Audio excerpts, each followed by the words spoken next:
நம்ம எல்லாருமே நான்வெஜ்ல தான் வந்து புரோட்டீன் நிறைய இருக்கு அப்படின்னு நினைச்சிட்டு தான் சின்ன குழந்தைங்களுக்கு அதிகமா சிக்கன் கொடுத்தாதான் என் குழந்தை வளரும் அப்படின்னு அடிக்கடி சிக்கன் கொடுத்துட்டு இருப்போம்.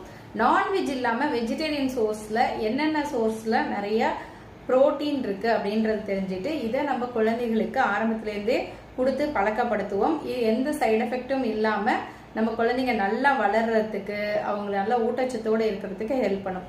புரோட்டீன் அப்படி அதிகமா இருக்கிறது என்னென்ன உணவுகள் அப்படின்னு பார்த்தோம்னா, பால் கொடுக்கலாம் குழந்தைகளுக்கு. பால்ல நமக்கு புரோட்டீன் அதிகமா இருக்கு. அடுத்து டோஃபுன்னு சொல்லக்கூடிய சோயால இருந்து செய்யக்கூடிய டோஃபுல நிறைய புரோட்டீன் இருக்கு. அப்புறம் முளைக்கட்டினா பச்சை பயிர் கொடுக்கலாம். இந்த பச்சை பயிர் தினமும் காலையில வெறும் வயிற்றுல கொடுத்துட்டு வரலாம். இது ரிச் சோர்ஸ் ஆஃப் புரோட்டீன்.